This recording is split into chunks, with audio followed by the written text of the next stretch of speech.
وبركاته. أعوذ بالله من الشيطان الرجيم. بسم الله الرحمن الرحيم. الحمد لله رب العالمين، والصلاة والسلام على أشرف الأنبياء والمرسلين سيدنا محمد وعلى آله وصحبه أجمعين. اللهم رب اشرح لي صدري ويسر لي أمري واحلل عقدة من لساني يفقه قولي، ولا حول ولا قوة إلا بالله العلي العظيم. اللهم انفعنا بما علمتنا وعلمنا ما ينفعنا وعلمنا ما جهلنا وذكرنا ما نسينا. اللهم يسر ولا تعسر، رب تمم بالخير. اللهم افتح علينا فتوح العارفين، وفقنا توفيق الصالحين. اللهم لا سهل إلا ما جعلته سهلا، وأنت تجعل الحزن إذا شئت سهلا. InsyaAllah kita sambung balik pengajian kitab Bulughul Maram yang dikarang oleh Al-Imam Al-Hafidh Ahmad bin Ali bin Muhammad yang dikenali sebagai Imam Ibn Hajar Al-Asqalani rahimahullahu subhanahu wa ta'ala. Lahir pada tahun 773 Hijrah, wafat pada tahun 852 Hijrah. Wa nafa'ana Allah bi'ulumihi fid darain amin. Kita masih lagi di dalam hadis yang membincangkan ataupun berkenaan dengan syarat-syarat sembahyang. Katanya, wa an Mutarrif bin Abdullah Asy-Syakhir an abihi qala ra'aitu Rasulullah sallallahu alaihi wasallam yusalli wa fi sadrihi azizun ka azizil mirjal min al-buka.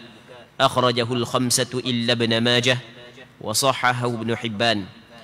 Maksudnya disebutkan ataupun daripada Mutarrif bin Abdullah bin Syakhir, daripada ayahnya yakni Abdullah bin Syakhir radhiyallahu anhu,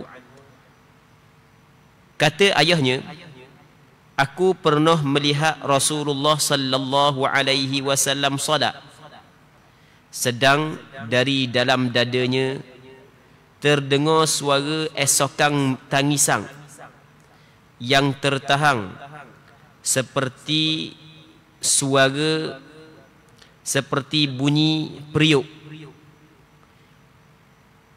yang sedang gelegok, dari kerana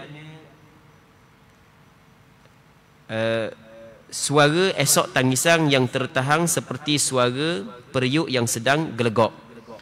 Hadis ni dikeluarkan oleh 5 orang ulama hadis, melainkan Imam Ibn Majah, dan dinilai sahih oleh Imam Ibn Hibban. Muslimin muslimat yang dirahmati oleh Allah Subhanahu wa taala.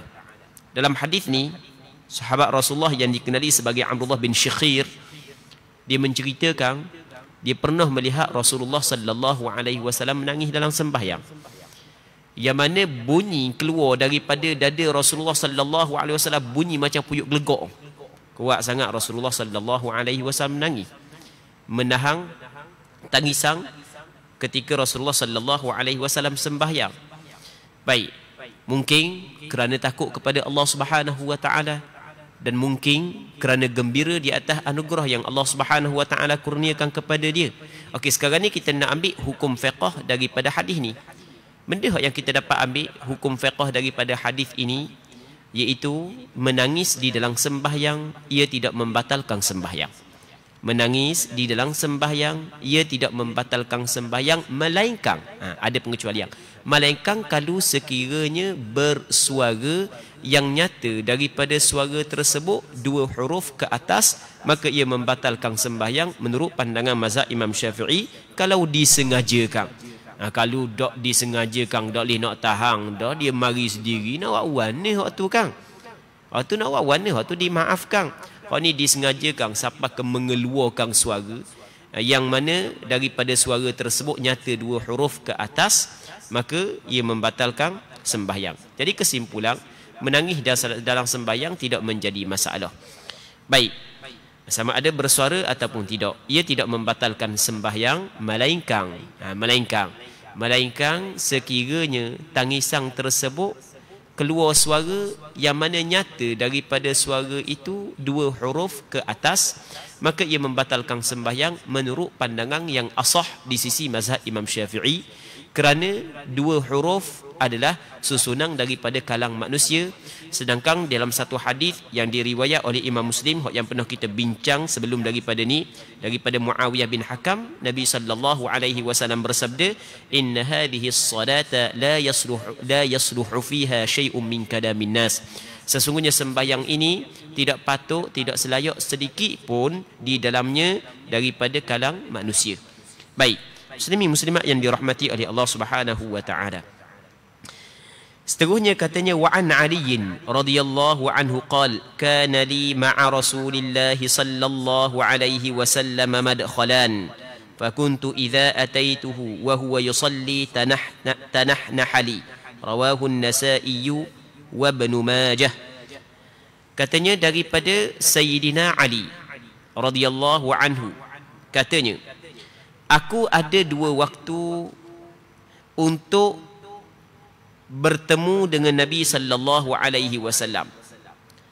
Apabila aku masuk menemuinya sedangkan baginda dalam solatnya, maka baginda berdehem kepadaku. Jadi Sayyidina Ali menceritakan bahawasanya Sayyidina Ali ada 2 waktu yang dia masuk jumpa dengan Rasul setiap hari. Siapa Sayyidina Ali hebat sangat ni sampai ke ada 2 waktu yang boleh dia jumpa dengan Rasulullah SAW?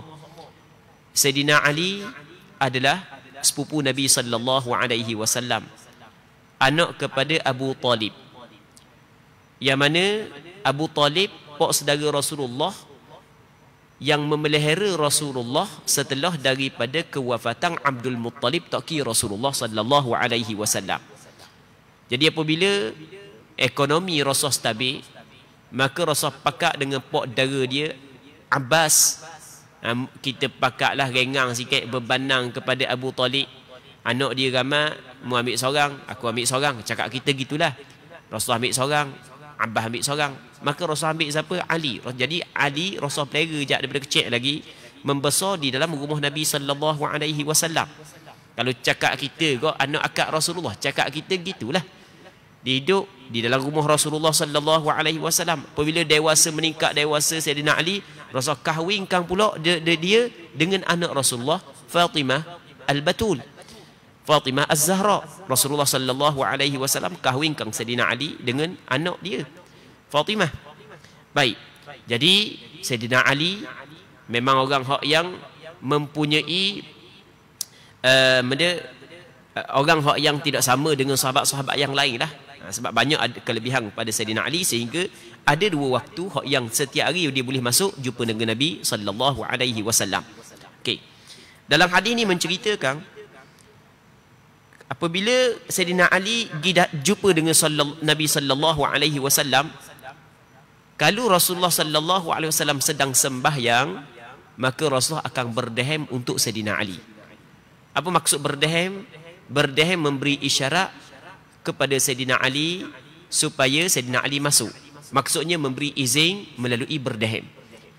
Jadi kalau Sayyidina Ali mari, Rasulullah sallallahu alaihi wasallam sedang sembahyang, maka Rasul berdehem sebagai isyarat atas Rasulullah memberi izin kepada Sayyidina Ali untuk masuk. Muslimin muslimat yang dirahmati oleh Allah Subhanahu wa taala. Yang pertama sekali, hadis ni ulama hadis berselisih pandangan pada menilai hukum dia.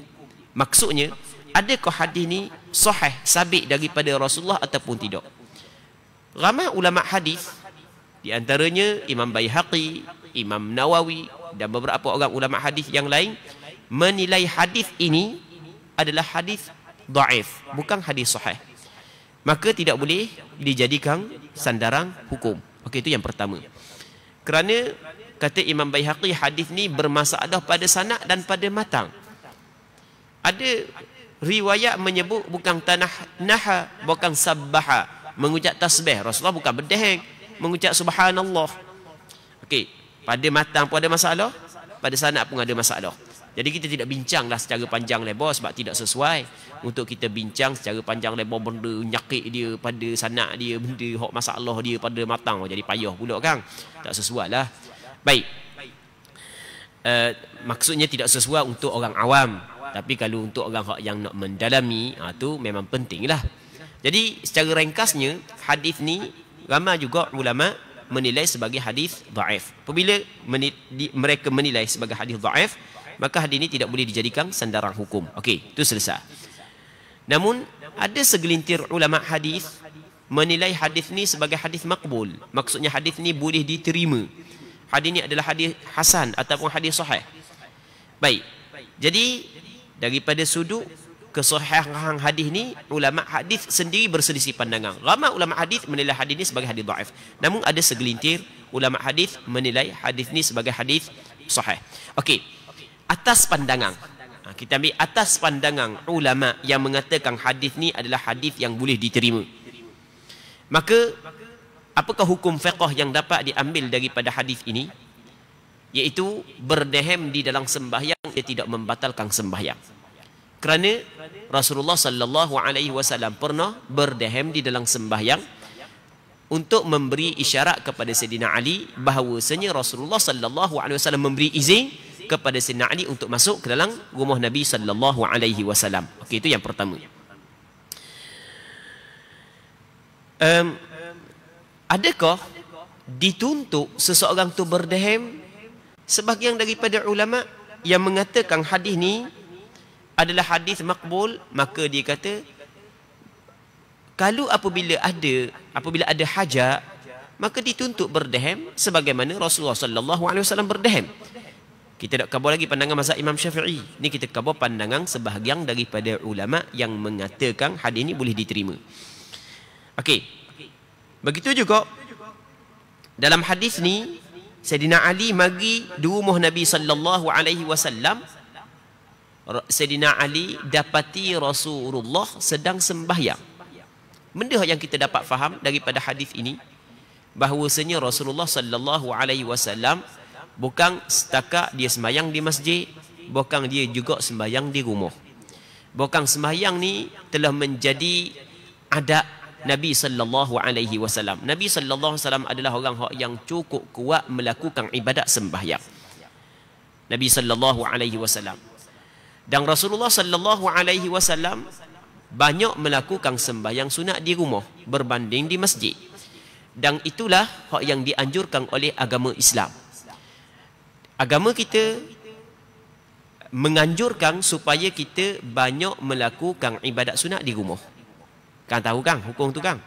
Dalam satu hadis yang sahih, Nabi sallallahu alaihi wasallam menyebut, "Fasallu ayyuhan nas fi buyutikum." Wahai manusia, mung kena sembahyang di rumah-rumah kamu. Sebab dia fa inna afdala salati salatul mar'i fi baitihi illa al-maktubah. Sesungguhnya seafdal sembahyang adalah sembahyang seseorang di dalam rumahnya melainkan sembahyang fardu. Hak yang paling afdal seorang tu sembahyang di rumah berbanding dengan masjid melainkan sembahyang fardu, hak tu perlu dilaksanakan, didirikan di masjid. Maka berpandukan kepada hadis yang kita kata, hadis riwayat Bukhari dan Muslim. Baik, kata ulama, agama kita amat-amat menggalakkan kita sembahyang sunat di rumah. Tapi bukanlah salah kita sembahyang sunat di masjid. Kalau orang tanya mana lebih afdal sembahyang sunat di masjid dengan di rumah, lebih afdal sembahyang sunat di rumah berbanding di masjid. Tapi ada gak sembahyang sunat dah boleh sembahyang di rumah kena sembahyang masjid? Ada? Benda tahiyatul masjid. Tahiyatul masjid nak sembahyang di rumah berat nanang. Sebab tahiyatul masjid sembahyang hak yang kita sembahyang di masjid. Tu kena sembahyang masjid hak tu. Baik. Jadi maksudnya ketika mana kita berulang alik ke masjid, jangan kita abaikan mengerjakan sembahyang sunat di rumah. Di antara sunnah yang tidak diambil berat oleh ramai masyarakat kita adalah sembahyang sunat di rumah. Okey, berarti molek ambo bukan nak cerita di tempat kita. Kang biasa kalau kita pergi buat umrah. Kita buat umrah, kita masuk Madinah dulu. Rasanya hanya beberapa orang boleh bilang dengan tangan kali Taklah kalau kita buat kaji selidik lah. Berapa orang je yang sembahyang sunat di hotel? Berapa orang je yang sembahyang sunat di hotel? Baik, sebenarnya di antara perkara yang dituntut oleh agama kita, perbanyakkan sembahyang sunat di kediaman kita, termasuk di hotel. Jadi ketika mana kita berada di Madinah, maka jangan kita abaikan sunnah ni, iaitu kita sembahyang sunat di hotel. Bukan salah sembahyang sunat di Masjid Nabawi, tapi di antara apa yang afdal adalah kita sembahyang di hotel. Itu kita kena ingat. Sebab Rasulullah ketika dia khabar kepada sahabat, mu kena sembahyang di rumah mu, sebab seafdal sembahyang adalah seorang sembahyang di rumah dia. Ketika Rasul berada di mana? Ketika Rasulullah sallallahu alaihi wasallam berada di Madinah. Itu kita kena faham masalah ni. Baik. Muslimin muslimat yang dirahmati oleh Allah Subhanahu wa taala.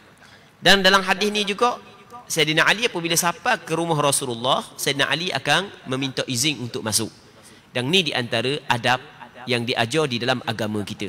Jadi apabila kita mari rumah orang, jangan kita masuk tanpa meminta izin daripada tuan rumah. Hukum dia adalah haram. Mentang-mentang kita kawan rapat, pakai masuk buka lalu rumah dia. Kawan ni baru nikah apa semua sekali. Jadi kan masalah belaka kan. Bini dia pun tak tahu lagu mana tutup aurat ke tak. Tak boleh kita masuk dalam rumah orang tanpa minta izin. Hukum dia adalah haram.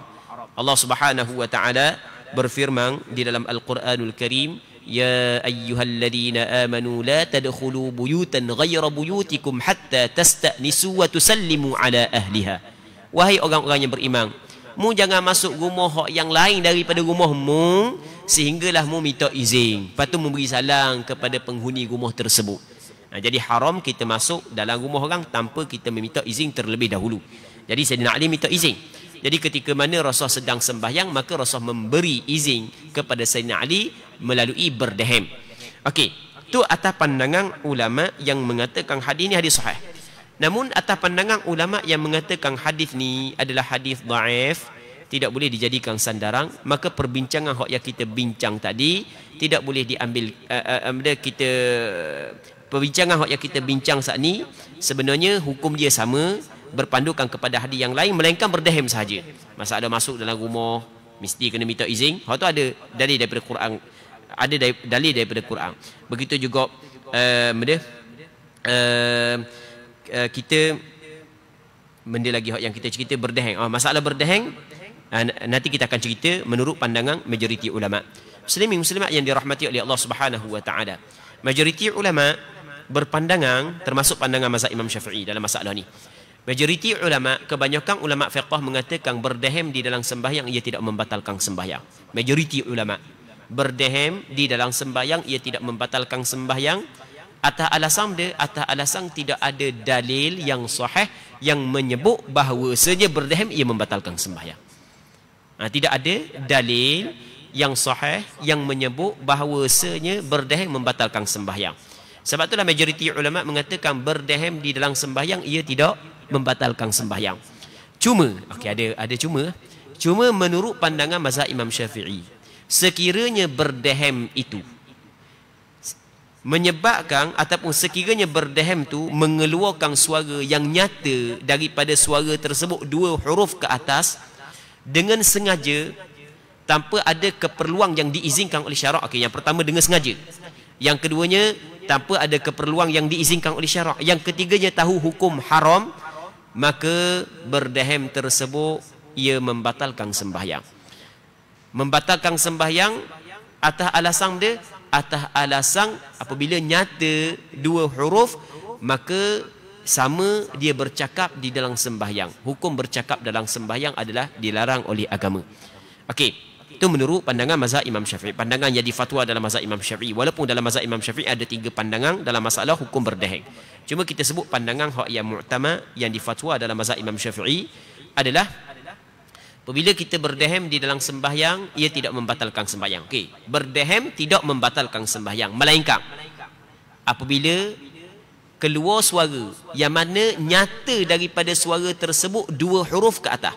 Kalau hanya keluar suara tapi tidak nyata 2 huruf, maka ia tidak membatalkan sembahyang. Nyata 2 huruf ke atas dengan syarat. Okey, yang pertama nyata 2 huruf dengan syarat sengaja.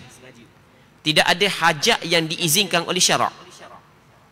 Yang keempatnya, tahu hukum haram, maka ia membatalkan sembahyang dalam mazhab Imam Syafi'i. Okey, kita tengok selesa.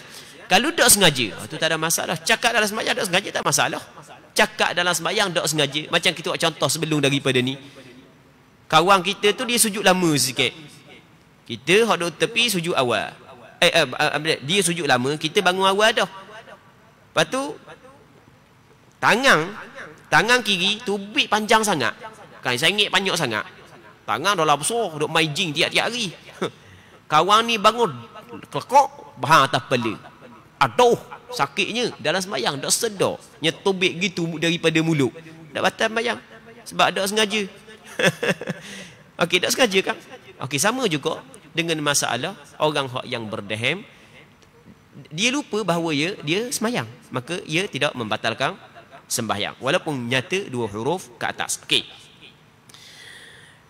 Begitu juga tidak ada keperluan hajat yang diizinkan, keuzuran yang diizinkan oleh syarak.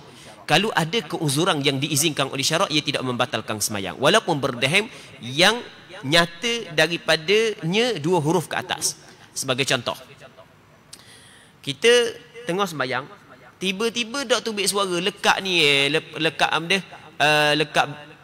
benda orang kita panggil balgham ke dipanggil benda. Kohok lekat kohok dalam tekok, dak tubik suara, dak setarang. Sedangkan di antara syarat baca mesti kena bersuara. Ni dak tubik suara nak buat mana? Maka ketika tu perlu kepada berdehem baru keluar suara. Maka kata ulama boleh berdehem. Kita berdehem. Nah, sebab kita nak melaksanakan perkara yang wajib, tidak mampu melekang dengan berdehem, maka diizinkan kita berdehem ketika itu. Maka berdehem ketika itu dikirakan sebagai uzur yang diizinkan oleh syarak. Ia tidak membatalkan sembahyang. Dalam mazhab Imam Syafi'i, kalau berdehem bukan kerana dak tubik suara, tapi dak nyaring suara. Ia lain. Dak tubik suara lain, dak nyaring suara lain. Kadang-kadang kita baca okey dah, tapi dak kuat mana. Kita pun berdehem untuk kuatkan suara, maka kata ulama, hak tu tidak dibolehkan. Hak tu bukanlah uzur syar'i. Itu mengikut mazhab Imam Syafi'i. Untuk bacaan Fatihah boleh, kerana bacaan Fatihah adalah wajib. Meninggikan suara di dalam sembahyang bagi orang hak yang sembahyang 2 rakaat sembahyang maghrib, 2 rakaat sembahyang isyak, 2 rakaat sembahyang subuh, bagi imam dan orang hak yang sembahyang seorang diri, meninggikan suara bukan wajib, hukum dia adalah sunat. Maka tidak boleh berdehem.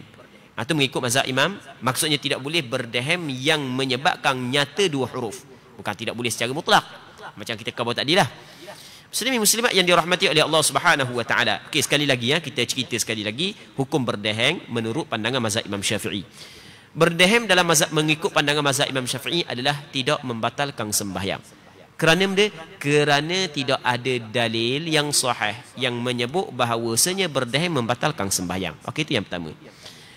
Yang keduanya, akan tetapi kalau sekiranya berdehem tu mengeluarkan suara yang nyata daripada suara tersebut 2 huruf ke atas dengan sengaja, tanpa ada uzur yang diizinkan oleh syarak, serta tahu hukum haram, maka ia membatalkan sembahyang. Atas alasan dia, atas alasan apabila keluar suara, maka dia mengambil hukum percakapan anak Adam. Sedangkan dalam hadis yang diriwayat oleh Imam Muslim, kata Rasulullah, inna hadhihi salah la yasluhu fiha syai'un min kalamin nas. Sesungguhnya sembahyang ini tidak patut sedikit pun daripada percakapan manusia. Sebab itulah mazhab Imam Syafi'i kata batal sembahyang. Okey. Apakah yang dikatakan sebagai uzur syar'i dalam masalah berdehem dalam sembahyang? Kata ulama, uzur syar'i adalah sekiranya kita tidak berdehem menyebabkan kita tidak mampu melaksanakan rukun qauli. Rukun qauli, baca Fatihah, baca tahiyat akhir, selawat kepada Nabi sallallahu alaihi wasallam pada tahiyat akhir, memberi salam yang pertama. Baik, kalau kita tidak berdehem, maka kita tidak mampu untuk melaksanakan rukun qauli, maka ketika itu boleh kita berdehem. Ada keuzuran yang diizinkan oleh syarak untuk kita berdehem. Ia tidak membatalkan sembahyang walaupun nyata 2 huruf ke atas. Baik, adapun untuk melakukan perkara sunat, maka tidak boleh kita berdehem dalam sembahyang. Itu perlu kita kena tahu menurut pandangan mazhab Imam Syafi'i. Selagi, benda selagi kita kena tahu hukum selagi, iaitu berkait dengan sembahyang berjamaah. Kadang-kadang kita sembahyang tu imam berdeheng, kuat pun Allah berdeheng. Tak tahu apa huruf tubik pun tak tahu. Allah Rabbi, mana tu imam gini.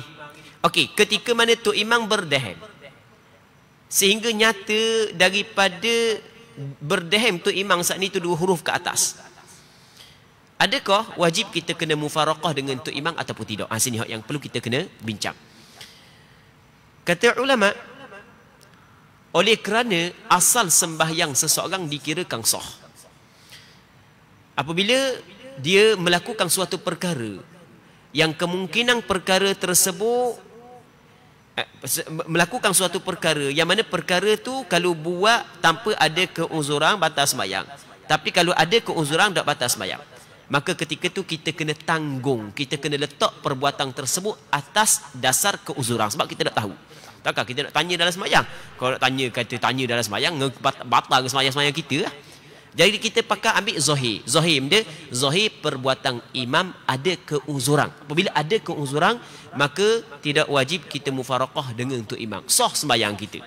Itu kita kena ingat. Kena ingat kaedah. Apabila tu imam melakukan suatu perkara, yang mana perkara ni kalau buat dengan sengaja, tak ada apa-apa keuzuran, batal sembahyang.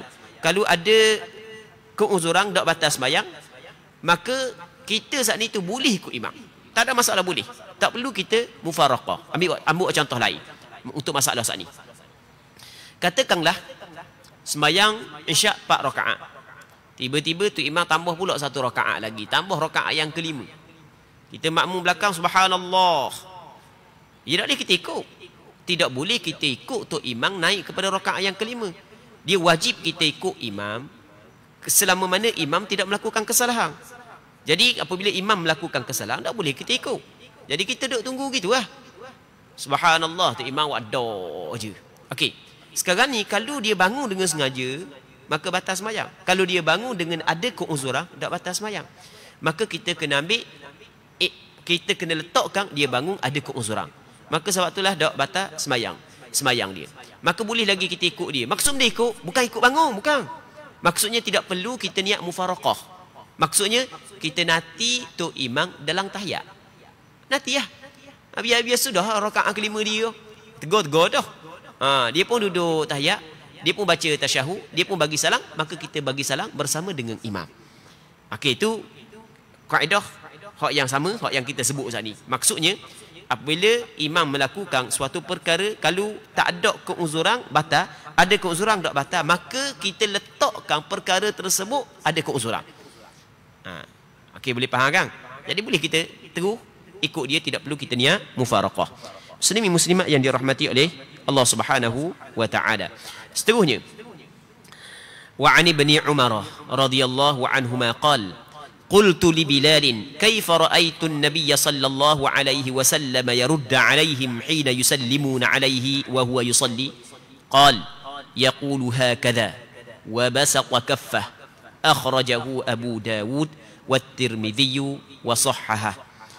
Maksudnya daripada Abdullah bin Umar radhiyallahu anhuma bahawa dia pernah bertanya kepada Bilal bin Rabah radhiyallahu anhu, bagaimana kamu lihat Nabi sallallahu alaihi wasallam menjawab salam mereka sedangkan baginda di dalam solatnya? Bilal menjawab hanya dengan isyarat seraya membuka telapak tangannya. Hadis ini dikeluarkan oleh Imam Abu Dawud, Imam Tirmidzi, dan Imam Tirmidzi menilai sebagai hadis sahih. Muslimin muslimat yang dirahmati oleh Allah Subhanahu wa taala. Okey, hadis ini adalah hadis sahih menurut pandangan ulama hadis. Jadi dalam hadis ni Abdullah bin Umar dia menceritakan pernah dia tanya Bilal bin Rabah, hak mung tengok hak yang mung tengok, dia kaifa raaitu, bukan kaifa raaita. Tengok baris raaitu. Sebenarnya bukan kaifa raaitu, kaifa raaita. Baik. Jadi Abdullah bin Umar ditanya Bilal bin Rabah, lagu manakah Bilal bin Rabah pernah tengok Nabi sallallahu alaihi wasallam jawab salam ketika ada orang bagi salam kepada Rasulullah sedangkan Rasulullah tengah semayang. Jadi Rasulullah tengah semayang, tiba-tiba ada sahabat bagi salam kepada Rasulullah, lagu mana Rasulullah jawab? Siapa tanya? Abdullah bin Umar tanya kepada Bilal bin Rabah.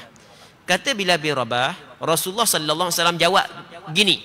Maksudnya jawab isyarat dengan tangan sahaja ketika Rasulullah sallallahu alaihi wasallam sembahyang. Okey. Muslimin muslimat yang dirahmati oleh Allah Subhanahu wa taala.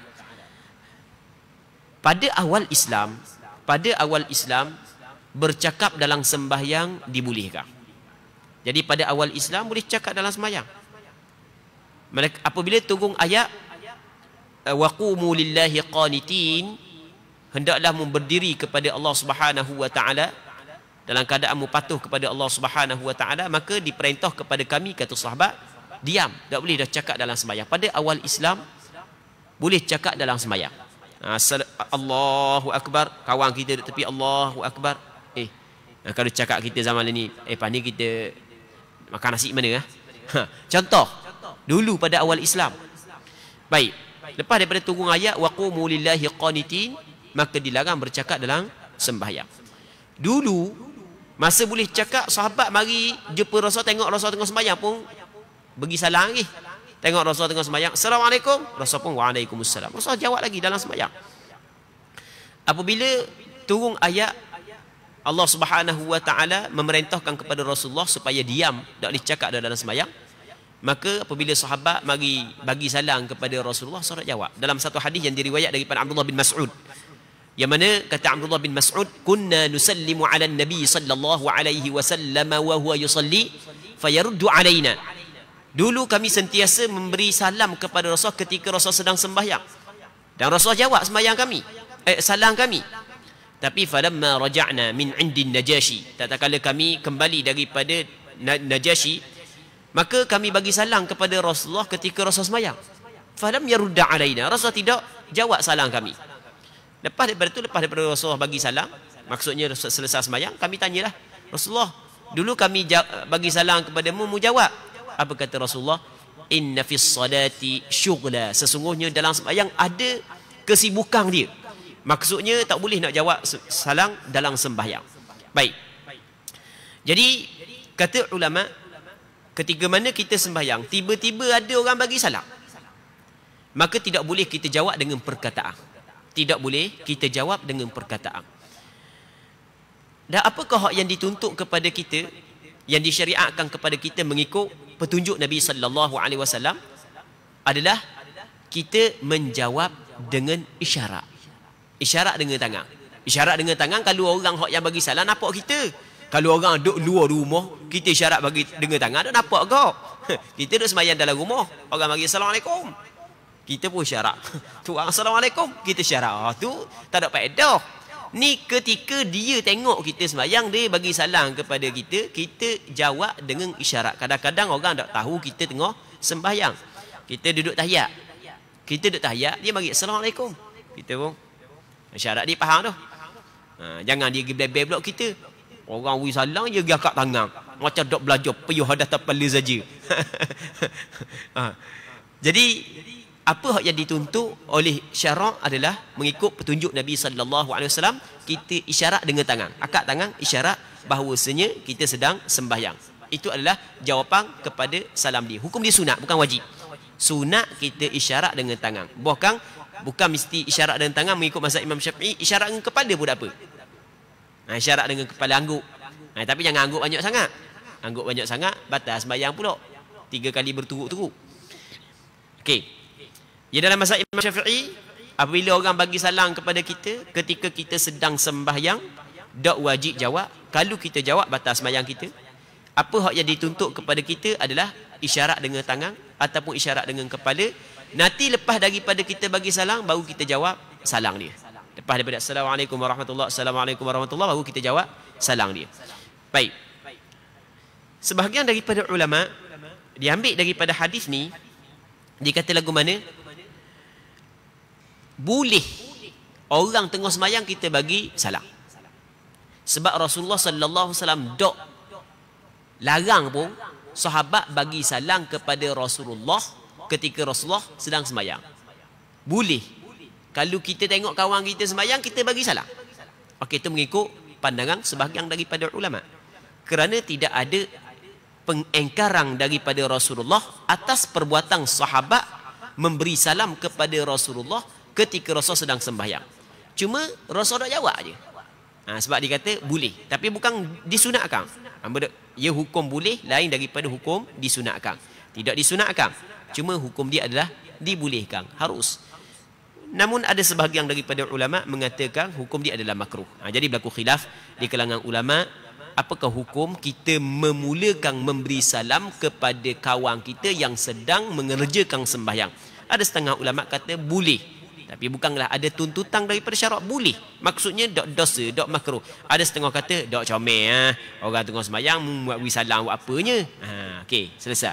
Cuma kalau sekiranya ada orang buat kepada kita, maka lagu mana cara hak yang kita nak buat? Hak yang mengikut petunjuk Rasulullah adalah isyarat dengan tangan. Abi.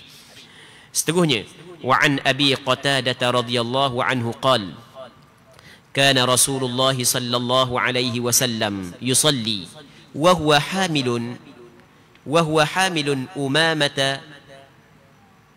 bint Zainab fa idza sajada wada'aha wa idza qama hamalaha. Muttafaqun alaih. Wa li Muslimin wa huwa ya'ummun nasa fil masjid. Daripada Abi Qatadah radhiyallahu taala anhu, katanya bahawasanya dulu Rasulullah sallallahu alaihi wasallam pernah sembahyang sedangkan Rasulullah sallallahu alaihi wasallam mendukung Umamah bint Zainab. Jadi Rasul sembahyang, tengah sembahyang Rasul dukung cucu dia, nama Umamah binti Zainab. Di antara anak perempuan Rasulullah adalah Zainab. Zainab bintu Muhammadin sallallahu alaihi wasallam. Zainab dia nikah dengan seorang lelaki yang dikenali sebagai Abul As. Dapat anak perempuan Umamah. Jadi Umamah ni adalah cucu Rasulullah daripada anak perempuan dia Zainab. Di Umamah ni apabila dewasa, suami dia siapa? Tahu tak suami dia siapa? Suami dia Sayyidina Ali. Sayyidina Ali nikah dengan siapa? Dengan Fatimah. Fatimah adik kepada Zainab. Bila Fatimah wafat, Fatimah mati, Umamah meningkat dewasa, maka Sayyidina Ali nikah pula dengan anak dara kepada Fatimah. Dulu nikah dengan anak Rasulullah, patut nikah dengan cucu Rasulullah. Jadi tidak menjadi masalah. Seorang tu yang nikah dengan bini dia, patu apabila bini dia mati nikah dengan mak dara, dengan anak dara bini dia, boleh, tak ada masalah. Hak yang tidak boleh adalah menghimpung perempuan dengan mak dara dia dalam satu masa. Kalau masa yang berbeza tak ada masalah. Mula nikah dengan anak, menikah dengan anak dara, lepas anak dara mati nikah dengan mak dara pula, lepas mak dara mati nikah dengan tok dara pula, balik, ada masalah. Cuma nak kedak tu lah bahan tok dara pula. Jadi boleh, tak ada masalah, tapi tidak boleh himpung dalam satu masa. Jadi Sayyidina Ali nikah dengan Fatimah, lepas tu nikah pula dengan Umamah binti Zainab, anak saudara kepada Fatimah. Baik. Jadi masa Umamah kecil, Rasulullah sallallahu alaihi wasallam sembahyang, Rasul dukung dia. Umamah ni budak puang lah, Rasul dukung dia. Maka kata ulama, perbuatan mendukung anak, mendukung cucu dalam sembahyang, ia tidak membatalkan sembahyang. Tapi jangan gerak banyaklah. Main cucu buah macam toki dia. Duduk dalam sembahyang, khabak situ, khabak sini, dah kat nak tepi toki. Tu batal sembahyang sebab perbuatan banyak. Jadi kalau cucu dia didukung, anak dia didukung, duduk senyap aja, kalau gerak sikit-sikit aja, maka tak ada masalah, ia tidak membatalkan sembahyang. Warna sembahyang pun dukung cucu lagi, dukung anak lagi. Orang hak cakap gitu, orang tak belajar. Ni perbuatan ni pernah dilakukan oleh Nabi sallallahu alaihi wasallam. Jadi Rasulullah pernah mendukung Umamah ketika Rasulullah sallallahu alaihi wasallam sedang sembahyang. Ni bukan Rasulullah sembahyang seorang Rasulullah jadi tu imam jadi tu imam. Jadi molek agak tu imam tu pakat bawa anak belakang bagi sembahyang. Jangan buat sungguh gitu. Maksudnya benda tu bukanlah benda salah di sisi agama. Baik. Jadi bahawa dulu Rasulullah pernah solat seraya mendukung Umamah binti Zainab. Apabila baginda sujud, baginda meletakkan Umamah Dan apabila bangun, baginda mendukungkan kembali. Jadi Rasulullah dukung, kendong cucu dia. Masa sujud, tak tepi. Sujud. Lepas tu nanti nak bangun, ambil mula. Sekadar tu ia tidak membatalkan semayang. Hak batal semayang, cucu lagi kejar dalam semayang. Tu batal. Cucu memang jadi nakal. Hanya lari kejar. Tak kejar terus. Tu batal. Main kejar. Mana duk kejar dalam semayang macam duk semayang. Tu batal. Katanya hadis ni diriwayat oleh Bukhari dan Muslim. Sedangkan menurut riwayat Muslim disebutkan saat itu Rasulullah mengimami orang ramai di masjid. Rasulullah menjadi imam kepada sahabat. Ketika Rasul jadi itu imam, semayang fardu, Rasul dukung cucu dia. Maka perbuatan tersebut ia tidak membatalkan sembahyang. Okey. Daripada hadis ni juga, ni di antara benda yang perlu kita kena tahu. Daripada hadis ni juga kita dapat mengambil hukum bahawasanya agama tidak melarang kita sebagai ibu bapa membawa anak mari ke masjid. Sebab Rasulullah bawa siapa ni? Cucu dia. Tidak ada larangan daripada agama kita bawa anak kecil kita mari masjid.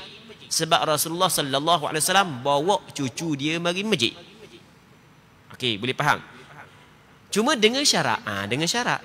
Syarat lagu mana syarat? Syarat kita dapat kawan anak kita, dia tidak ganggu orang lain.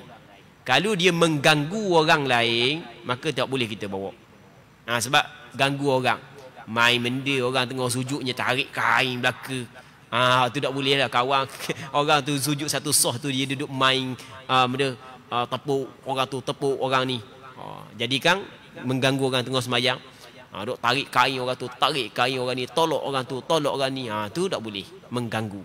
Okey, yang pertama jangan sekali-kali mengganggu. Kalau mengganggu tak boleh kita mari. Kerana di sana ada hadis yang Rasulullah larang. Apabila ada pada seorang suatu perkara yang mengganggu orang lain, Rasulullah larang mari masjid. Ada hadis kata Nabi, hadis yang diriwayat oleh Imam Muslim, kata Rasulullah, man akalal basala wathuma wal kurras fala yaqrabanna masjidana. Siapa hak yang makan bawang merah, bawang putih, daun bawang, maksudnya mulut dia bau busuk, maka jangan dia mendekati masjid kami. Fa innal malaikah tata'adza mimma yata'adza minhu banu Adam. Sebab malaikat juga merasa terganggu daripada apa perkara hak yang anak Adam merasa terganggu. Jadi benda tu bukan setakat mengganggu manusia yang lain, bukan mengganggu para malaikat. Jadi kata ulama, apabila benda tu mengakibatkan habis orang hak yang datang masjid terganggu, maka tidak boleh kita bawa anak kecil mari di masjid. Okey. Syarat yang pertama, kalau nak bawa anak kecil mari masjid, jangan anak saat ni tu mengganggu ahli jemaah yang lain. Yang keduanya, jangan dia mengotori masjid. Mai duk pacau kecing ngata rawa, duk berok ngata rawanya, buka paper atas masjid, lesek tahi di dinding masjid. Macam anak tu memang Allahu Rabbi. Kalau ada sebahagian kan Allah Taala uji kan. Baik. Jadi kalau cukup dua syarat tu, yang pertamanya tidak mengganggu orang, yang keduanya tidak mengotori masjid, maka ketika tu boleh bawa anak ke masjid. Tapi kalau mengganggu, wak bising bango, wak bising bango sekali terganggu orang, maka tidak boleh kita bawa anak ke masjid. Muslimin muslimat yang dirahmati oleh Allah Subhanahu wa taala. Seterusnya kata dia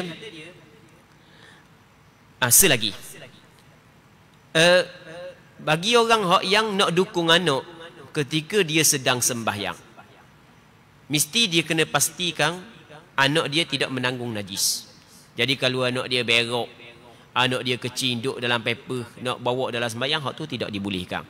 Kerana di antara syarat sah sembahyang, mesti kita kena suci pakaian kita, tubuh badan kita, tempat sembahyang kita daripada najis. Jangan sekali-kali kita menanggung najis, dan jangan sekali-kali kita menanggung sesuatu yang ada padanya najis. Jadi kalau anak kita air kecil penuh dalam pamper, apa tu tahi penuh dalam pamper, hal tu tidak boleh kita bawa dalam sembahyang. Itu perlu kita kena tahu. Dan kalau anak lelaki mana? Anak lelaki hukum dia sama, sekiranya anak lelaki itu sunat dah. Itu mengikut mazhab Imam Syafi'i. Kalau anak lelaki itu sunat dah, maka tak ada masalah. Sunat masa kecil lagi. Kalau dok sunat lagi, oleh kerana di bawah kuluk tempat orang yang kerak sana tu dikirakan anggota zahir, maka masa kecil situ dok basuh apa semua sekali, maka tidak boleh dalam mazhab Imam Syafi'i, walaupun ada sebahagian daripada ulama membenarkan sama ada anak lelaki ataupun anak perempuan. Baik, cuma mengikut mazhab Imam Syafi'i tidak dibolehkan. Jadi kesimpulan, nak dukung anak ada syarat-syarat dia. Bukan boleh secara mutlak. Itu perlu kita kena faham dalam perbincangan masalah ni. Muslimin muslimat yang dirahmati oleh Allah Subhanahu wa taala. Seterusnya, wa an Abi Hurairah radhiyallahu anhu qala Rasulullah sallallahu alaihi wasallam uqtulul aswadaini fi as-salati al-hayyata wal aqrab akhrajahu al-arba'ah wa sahhahu Ibnu Hibban. Daripada Abi Hurairah radhiyallahu taala anhu telah menceritakan bahawa Rasulullah sallallahu alaihi wasallam pernah bersabda, bunuhlah 2 ekor haiwan yang jahat dalam salat kamu. 2 ekor ni boleh bunuh, iaitu ular dan kalajengking. Hadis ni diriwayatkan oleh 4 orang ulama hadis dan dinilai sahih oleh Imam Ibn Hibban.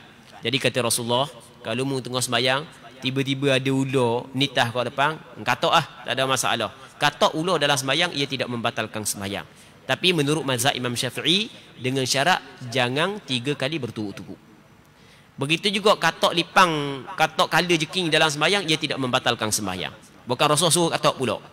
Ia tidak membatalkan sembahyang. Tapi dengan syarat jangan 3 kali berturut-turut. Pakai kasut, hok kerah molek, jok atas kepala sikit, beres. Terus sembahyang. Itu cara dia. Boleh bunuh. InsyaAllah kita sambung semula pada minggu-minggu akan datang. Wallahu subhanahu wa ta'ala a'la wa alam. Jadi untuk malam ni sini dulu. Kita berdoa kepada Allah subhanahu wa ta'ala agar Allah subhanahu wa ta'ala memberi keberkatan dan manfaat terhadap majlis ilmu yang kita adakan pada malam yang mulia ini. والله سبحانه وتعالى أعلى وأعلم. اللهم حققنا باتباع نبيك محمد صلى الله عليه وسلم ظاهرا وباطنا. اللهم اجعلنا ممن يستمعون القول فيتبعون أحسنه. اللهم اجعلنا ممن يستمعون القول فيتبعون أحسنه.